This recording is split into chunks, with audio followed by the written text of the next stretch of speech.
guys, my name is Deanne and welcome back to my YouTube channel. Today is all about maladaptive daydreaming.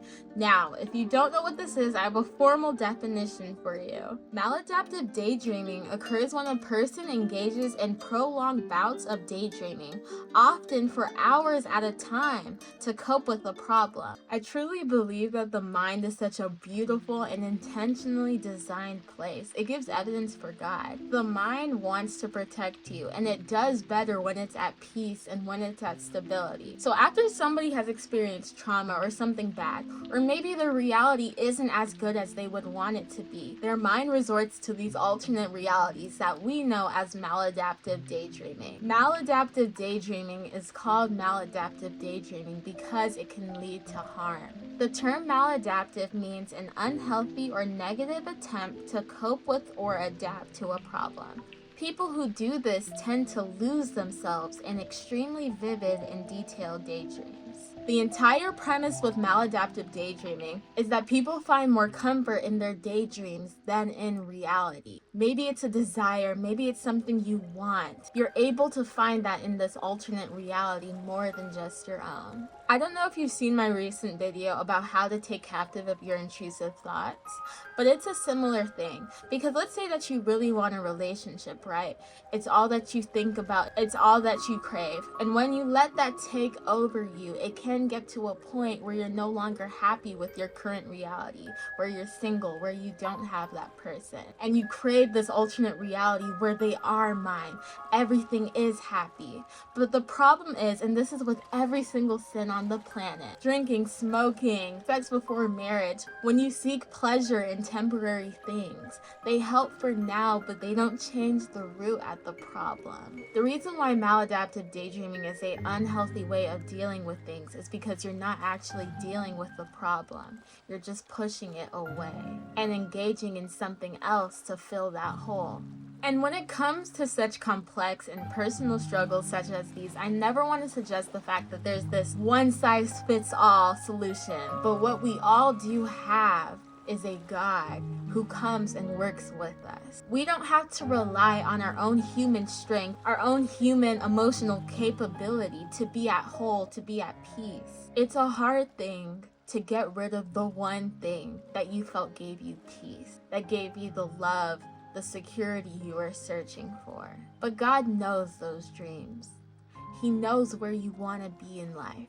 And guess what? He's the one person who can actually take you there. Not in a daydream, not in an alternate reality, but in this one. The Bible says, and I want to read this for you, Psalms chapter 34 verse 18, the Lord is close to the brokenhearted, and he saves those who are crushed in spirit. And we have Psalms chapter 147 verse 3. He heals the brokenhearted, and he binds up their wounds. Imagine God binding up your wounds. I can tell you from my own personal testimony that that's exactly what he did. Although I didn't necessarily deal with maladaptive daydreaming, I did experience trauma, and because of that, I got PTSD. And see, with PTSD, you will deal with something similar to daydreams, except the difference was I got no satisfaction from it, no comfort or anything. I was reliving what happened to me over and over and over again. The only thing that could actually help me and give me comfort was God. The problem is with temporary pleasures and escapes is that they only work for the moment.